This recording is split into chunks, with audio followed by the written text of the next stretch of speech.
परिचय। तेजस अपने माता पिता के साथ रिटेल स्टोर से सामान खरीद रहा है। वह अपने लिए एक जोड़ी जीन्स, एक जैकेट और एक गर्म शर्ट पसंद करता है, जबकि उसके पिता अपने लिए एक कोट पसंद करते हैं। जब वे इस सभी सामान को नगद यानी कैश काउंटर पर देते हैं, तो कैशियर उन्हें एक बिल देता है। तेजस के पिता वह बिल रख लेते हैं और उसका भुगतान करते हैं। जब वे घर पहुंचते हैं, तो तेजस अपने पिता से बिल के बारे में पूछता है, क्योंकि वह बिल में लिखे हुए सभी विवरण को जानने के लिए उत्सुक है। बच्चों, आओ जानते हैं कि बिल कैसे बनाया जाता है। आओ सीखें। रुपयों को परिवर्तित करके तथा बिना परिवर्तित किए जोड़ना। रुपयों को परिवर्तित करके तथा बिना परिवर्तित किए घटाना। बिल बनाना। मुद्रा के तथ्य। भारतीय मुद्रा को रुपया नाम से जाना जाता है। रुपया शब्द संस्कृत भाषा के रुपया शब्द से बना है, जो कि प्राचीन भारत में प्रचलित मुद्रांकित सिक्कों को दर्शाता था। भारतीय रुपये को रुपया चिन्ह द्वारा दर्शाया जाता है। भारतीय मुद्रा सिक्कों और नोटों से बनी है, जो कि बैंक नोट कहलाते हैं। सिक्के भारत सरकार द्वारा ढाले जाते हैं, जबकि बैंक नोट भारतीय रिजर्व बैंक यानी आरबीआई द्वारा जारी किए जाते हैं। परिवर्तन करके जोड़ना। आप जानते हैं कि 1 रुपया 100 पैसों के बराबर होता है। इसका अर्थ है कि 2 रुपए 200 पैसों के बराबर होते हैं। 3 रुपए 300 पैसों के बराबर होते हैं। 4 रुपए 400 पैसों के बराबर होते हैं और 5 रुपए 500 पैसों के बराबर होते हैं। इसलिए 1 रुपए 25 पैसे, 100 पैसे और 25 पैसे अर्थात 125 पैसों के बराबर होते हैं। इसी तरह 1 रुपए 50 पैसे 150 पैसों के बराबर होते हैं। 1 रुपए 75 पैसे 175 पैसों के बराबर होते हैं और 2 रुपए 75 पैसे 275 पैसों के बराबर हैं। इसलिए 2 रुपए 75 पैसे 275 पैसों के बराबर होते हैं। इस परिवर्तन के आधार पर चलो अब धन का जोड़ करते हैं। आओ हम 2 रुपए 50 पैसे और 3 रुपए 50 पैसे को जोड़ते हैं। 2 रुपए 50 पैसे 250 पैसों के बराबर होते हैं। 3 रुपए 50 पैसे 350 पैसों के बराबर होते हैं। इसलिए हम 250 और 350 पैसों को जोड़ते हैं, जो जोड़ने पर 600 पैसे होता है। अब हम 4 रुपए 25 पैसे और 5 रुपए को जोड़ते हैं। 4 रुपए 25 पैसे 425 पैसों के बराबर होते हैं। 5 रुपए 500 पैसों के बराबर होते हैं। इसलिए जब हम 425 और 500 पैसों को जोड़ते हैं, तो जोड़ 925 पैसे होता है। परिवर्तन किए बिना जोड़ना। हम 25 पैसों को 25 पैसे लिख सकते हैं। उसी प्रकार हम 50 पैसों को 50 पैसे लिख सकते हैं और 75 पैसों को 75 पैसे लिख सकते हैं। हम 1 रुपए को 1 लिख सकते हैं उसी प्रकार से 2 रुपयों को रुपए 2 लिखा जा सकता है। 3 रुपयों को रुपए 3 लिख सकते हैं। 4 रुपयों को रुपए 4 लिख सकते हैं तथा इसी प्रकार आगे बढ़ सकते हैं। अब हम लिख सकते हैं 1 रुपए 25 पैसों को रुपए 1.25 पैसे लिखा जा सकता है। 2 रुपए 50 पैसों को रुपए 2.50 पैसे लिखा जा सकता है।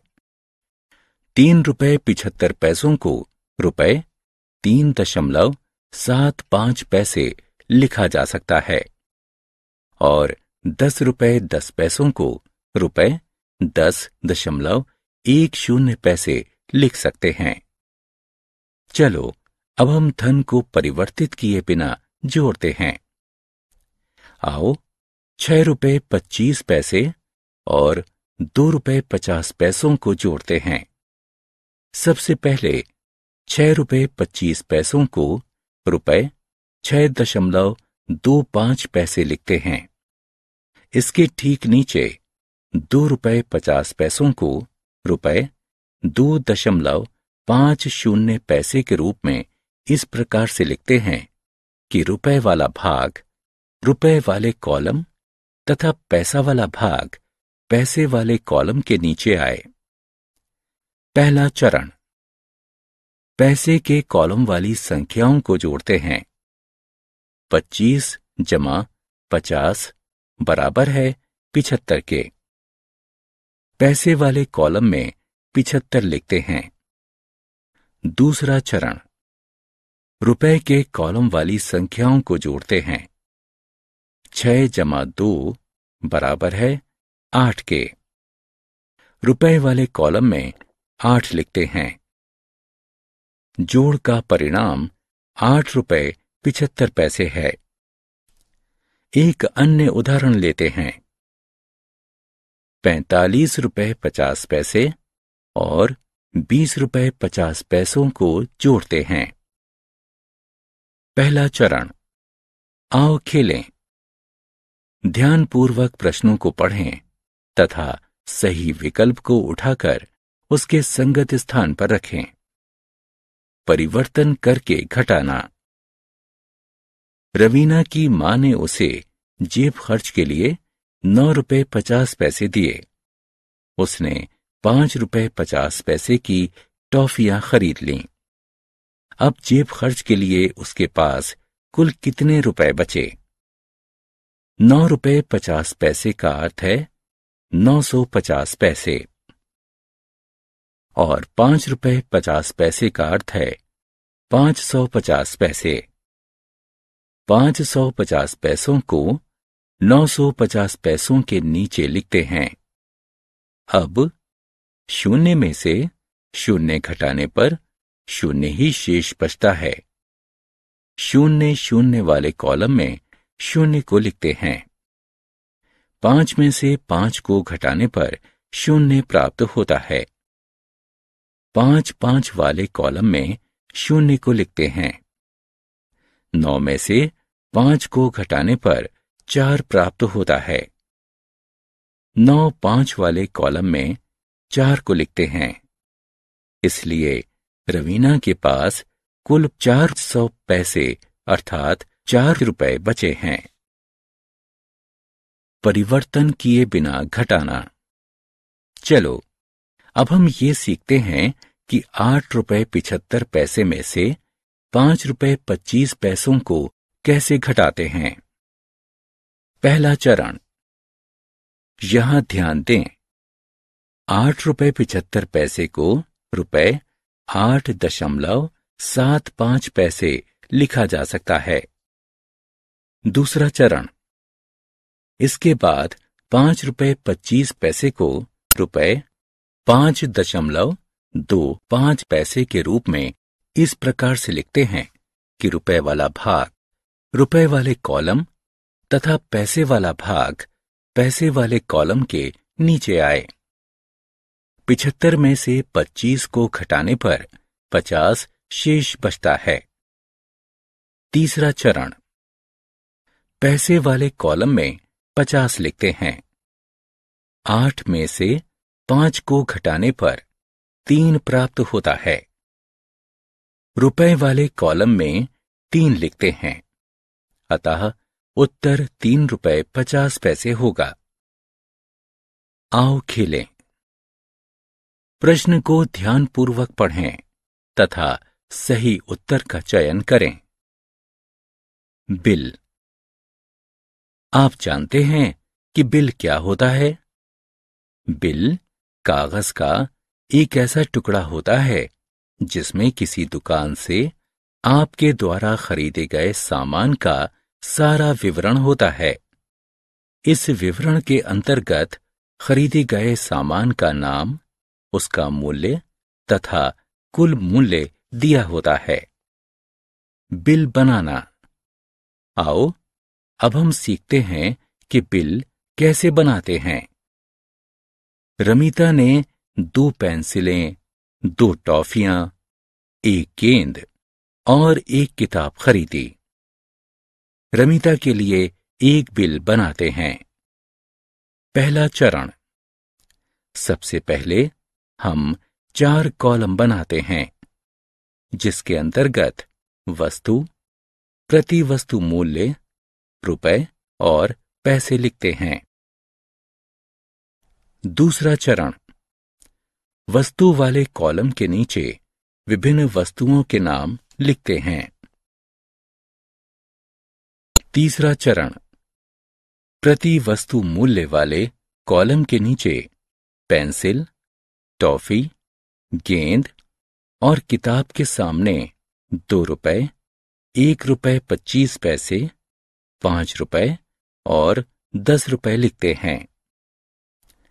चौथा चरण, 2 पेंसिलों का मूल्य 4 रुपए है, इसलिए रुपए वाले कॉलम में 4 लिखते हैं तथा पैसे वाले कॉलम में 0 लिखते हैं। 2 टॉफियों का मूल्य 2 रुपए 50 पैसे है, इसलिए रुपए वाले कॉलम में 2 और पैसे वाले कॉलम में 50 लिखते हैं। 1 गेंद का मूल्य 5 रुपए है, इसलिए रुपए वाले कॉलम में 5 और पैसे वाले कॉलम में 0 लिखते हैं। 1 किताब का मूल्य 10 रुपए है, इसलिए हम रुपए वाले कॉलम में 10 और पैसे वाले कॉलम में 0 लिखते हैं।